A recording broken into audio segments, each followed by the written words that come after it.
গত ১২ তারিখের নির্বাচনের পর থেকেই আমরা গলার রগ ফুলিয়ে বলছিলাম, এবারের ইলেকশনে কৌশল খাটানো হয়েছে, ইঞ্জিনিয়ারিং করা হয়েছে, ডিপ স্টেট মেকানিজম করে বিএনপিকে ফেভার করেছে আর জামায়াত জোটকে ১০০ সিটের নিচে আটকে রেখেছে। অনেকে আমাদের কথা বিশ্বাস করেননি, জামায়াতের কথা বিশ্বাস করেননি, কিন্তু আজ খোদ ট্রান্সপারেন্সি ইন্টারন্যাশনাল বাংলাদেশ বা টিআইবি সেই সত্যটাই স্বীকার করে নিল। টিআইবির পর্যবেক্ষণ বলছে নির্বাচনে জাল ভোট পড়েছে এবং প্রশাসনের একাংশ চরম নিষ্ক্রিয় ছিল। টিআইবি তাদের গবেষণার জন্য দৈব চয়ন পদ্ধতিতে বা র্যান্ডমলি ৭০টি আসন বেছে নিয়েছিল।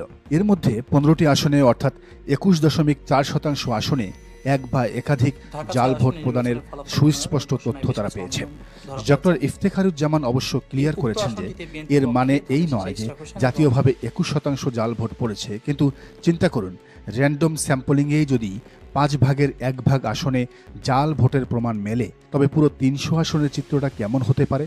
ভোট তো ডাকাতি হলো, কিন্তু যারা সংসদে গেলেন তাদের কোয়ালিটি কি? টিআইবি বলছে ত্রয়োদশ সংসদের অর্ধেক সংসদ সদস্যরই বিশাল দায় বা ঋণ রয়েছে। তাদের মোট দায় বা ঋণের পরিমাণ শুনলে আপনার চোখ কপালে উঠবে। ১১,৩৫৬ কোটি টাকা, যা বিগত ৪ সংসদের তুলনায় সর্বোচ্চ। সবচেয়ে ভয়াবহ পরিসংখ্যান হল দলভিত্তিক ঋণের হার। এই বিশাল ঋণের পাহাড়ের মধ্যে ৬২% ঋণই হল বিএনপির এমপিদের। অন্যদিকে জামায়াতে ইসলামীর এমপিদের ঋণের হার মাত্র ১৬%। যে দলের এমপিরা মাথা থেকে পা পর্যন্ত ঋণে ডুবে আছেন, তারা সংসদে গিয়ে জনগণের সেবা করবেন নাকি আগে নিজেদের ঋণ শোধ করার জন্য টেন্ডারবাজি আর লুটপাটে মন দেবেন? জাতীয় সংসদ হলো আইন প্রণয়নের জায়গা, কিন্তু সেখানে রাজনীতিকদের চেয়ে ব্যবসায়ীদের ভিড়ই বেশি। টিআইবির তথ্য মতে এবারের সংসদেও ব্যবসায়ী পেশার প্রার্থীরাই সবচেয়ে বেশি, প্রায় ৬০%। যদিও দ্বাদশ সংসদের তুলনায় এটি ৫% কমেছে, কিন্তু নবম সংসদের তুলনায় এখনও ৩% বেশি। সংসদে যখন ৬০% ব্যবসায়ী বসে থাকে, তখন তারা দেশের পলিসি বানায় নিজেদের ব্যবসার লাভের কথা চিন্তা করে। ডিপ স্টেট ঠিক এই জিনিসটাই চেয়েছিল, এমন একটা সংসদ যারা আদর্শের চেয়ে টাকাকে বেশি ভালোবাসে, কারণ ব্যবসায়ীদের খুব সহজেই ব্ল্যাকমেইল বা নিয়ন্ত্রণ করা যায়। জাল ভোটগুলো পড়ল কিভাবে? আসমান থেকে তো আর ব্যালট পড়েনি। টিআইবির রিপোর্ট স্পষ্ট করে বলছে, নির্বাচন আয়োজনে সম্পৃক্ত সরকারি কর্মচারীদের, বিশেষ করে প্রশাসনিক ও আইন শৃঙ্খলা রক্ষাকারী বাহিনীর সদস্যদের একাংশের মধ্যে ব্যাপক নিষ্ক্রিয়তা লক্ষণীয় ছিল। তারা সুস্থ ও প্রভাবমুক্ত পরিবেশ নিশ্চিতে সম্পূর্ণ ব্যর্থ হয়েছে। কেন? কারণ ওপর মহলের বা ডিপ স্টেটের নির্দেশ ছিল, বিএনপি যা করে করুক, তোমরা চোখ বন্ধ রাখো। জামায়াতকে কোনোভাবেই ১/৩ আসন পেতে দেওয়া যাবে না। এই প্রশাসনিক নিষ্ক্রিয়তাই বিএনপির মেজরিটি পাওয়ার আসল চাবিকাঠি। প্রধান রাজনৈতিক দলগুলোর আচরণবিধি মানার যে অঙ্গীকার করেছিল, তা তারা ডাস্টবিনে ছুঁড়ে ফেলেছে। রাজনৈতিক দল এবং প্রার্থীরা নির্বাচন কমিশনকে সরাসরি অসহযোগিতা করেছে। প্রার্থীরা তাদের নির্ধারিত খরচের সীমা ইচ্ছেমতো অতিক্রম করেছে। কালো টাকার ছড়াছড়ি ছিল পুরো নির্বাচন জুড়ে। নির্বাচন কমিশন এগুলো দেখেও না দেখার ভান করেছিল। এই কালো টাকাই জাল ভোটের ইঞ্জিন হিসেবে কাজ করেছে। জামায়াতে ইসলামী ইতিমধ্যে ঘোষণা দিয়েছে তারা ৩০টি আসনে আইনি লড়াইয়ে নামবে। এখন টিআইবির এই রিপোর্ট জামায়াতের জন্য সবচেয়ে বড় অস্ত্র হয়ে দাঁড়ালো, কারণ একটি নিরপেক্ষ আন্তর্জাতিক মানের সংস্থা যখন বলছে যে প্রশাসনের নিষ্ক্রিয়তা ছিল এবং জাল ভোট পড়েছে, তখন ট্রাইব্যুনালে এই রিপোর্ট এভিডেন্স হিসেবে বিশাল ভূমিকা রাখবে। বিএনপি হয়তো ভাবছে তারা খুব বড় জয় পেয়েছে, কিন্তু এই ৬২% ঋণগ্রস্ত এমপিদের নিয়ে তারা আসলে ডিপ স্টেটের পাতা ফাঁদেই পা দিয়েছে। যখনই এই এমপিরা দুর্নীতি করতে যাবে, ডিপ স্টেট তাদের ফাইল আটকে দিয়ে নিজেদের এজেন্ডা বাস্তবায়ন করে নেবে। সাধারণ মানুষ যারা জুলাই বিপ্লবে রক্ত দিয়েছিল, তারা এই রিপোর্ট দেখে হতাশ। তারা চেয়েছিল একটি ক্লিন এবং ফেয়ার ইলেকশন, কিন্তু তারা পেল একটি ইঞ্জিনিয়ার্ড নির্বাচন। এই মোহভঙ্গ হওয়া সাধারণ মানুষ আগামীতে আর বিএনপির ওপর আস্থা রাখবে না। নির্বাচনে আসন কম পেলেও নৈতিকভাবে জামায়াত জিতেছে। টিআইবির রিপোর্টই প্রমাণ করে জামায়াতের এমপিদের ঋণের হার সবচেয়ে কম এবং তারা কালো টাকা বা প্রশাসনের সহযোগিতায় জেতেনি। তারা যা পেয়েছে নিজেদের ক্লিন ইমেজের জোরেই পেয়েছে। টিআইবির এই রিপোর্ট প্রমাণ করে বাংলাদেশের নির্বাচনী ব্যবস্থা এখনও চরম ত্রুটিপূর্ণ।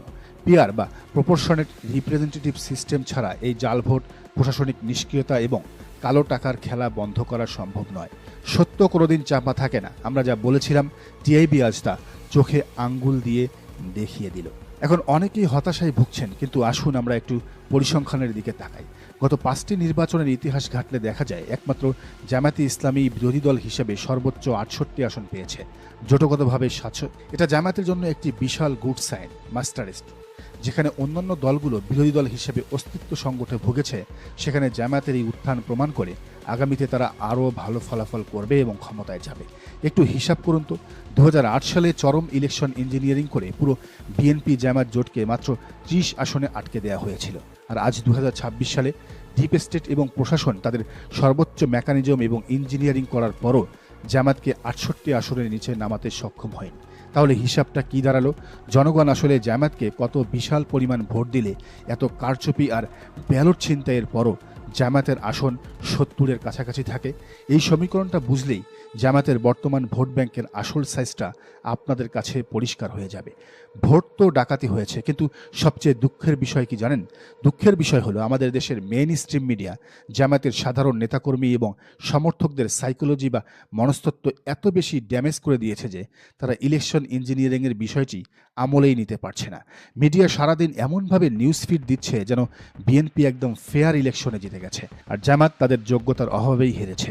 এই সাইকোলজিক্যাল ওয়ারফেয়ারের কারণে অনেক জামায়াত সমর্থক নিজেরাই নিজেদের দোষ দিচ্ছেন। তারা বুঝতে পারছেন না যে মাঠে তাদের সাথে কতটা সূক্ষ্ম গেম খেলা হয়েছে।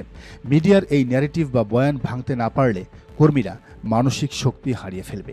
এই যে সাইকোলজিক্যাল ড্যামেজ, এখান থেকে বেরিয়ে আসতে হবে। জামায়াতকে এই ইলেকশন ইঞ্জিনিয়ারিংয়ের বিষয়ে এখন অত্যন্ত শক্ত অবস্থানে যেতে হবে। যা হয়েছে তা আল্লাহর ইচ্ছা বলে ঘরে বসে থাকলে চলবে না। আল্লাহ বলেছেন চেষ্টা করতে। যে 30টি আসনের ফল জামাত বাতিল চেয়েছে, সেখানে শুধু মামলা করে বসে থাকলে হবে না। রাজপথ এবং আদালত দুই জায়গাতেই প্রেশার ক্রিয়েট করে পুনরায় ভোট গণনা বা রিকাউন্টিং আদায় করে নিতে হবে। যদি একটি আসনেও পুনরায় গণনা করে জামাত তাদের ছিনতাই হওয়া জয় ফিরে আনতে পারে, তবে পুরো দেশের সাইকোলজি চেঞ্জ হয়ে যাবে। মানুষ বুঝতে পারবে যে আসলেই কারচুপি হয়েছিল। তাই এই 30 আসনের লড়াইটা শুধু সিট পাওয়ার লড়াই নয়, এটি সত্য প্রতিষ্ঠার লড়াই। জামাত শুধু মাঠের রাজনীতি করে আর বিএনপি করে সিস্টেমের রাজনীতি। এবার জামাতকে বুঝতে হবে, রাষ্ট্র ক্ষমতা শুধু রাজপথে স্লোগান দিলে আসে না। রাষ্ট্র চালাতে হলে সেই রাষ্ট্রের রন্ধ্রে রন্ধ্রে, অর্থাৎ ডিপ স্টেটের ভেতরে নিজেদের লোক ঢোকাতে হবে। জামাত সব জায়গায় যদি গুপ্ত লোক ঢোকাতে পারে, ডিপ স্টেটে পারবে না কেন? অবশ্যই পারবে। প্রশাসন, পুলিশ, বিচার বিভাগ এবং আমলাতন্ত্রে যদি আপনার স্ট্রং অবস্থান না থাকে, তবে আপনি যতই ভোট পান না কেন, টেবিলের নিচ দিয়ে রেজাল্ট পাল্টে যাবে। আগামী 5 বছর জামায়াতের সবচেয়ে বড় প্রজেক্ট হওয়া উচিত মেধাবী তরুণদের বিসিএস এবং অন্যান্য পলিসি মেকিং জায়গায় প্রতিষ্ঠিত করা।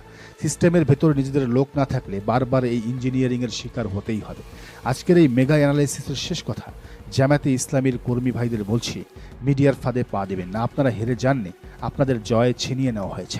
68টি আসন কোনো ছোটোখাটো বিষয় নয়, এটি আপনাদের আগামী দিনের বিজয়ের ফাউন্ডেশন বা ভিত্তিপ্রস্তর। এখন প্রয়োজন ধৈর্য, প্রজ্ঞা এবং স্ট্র্যাটেজি।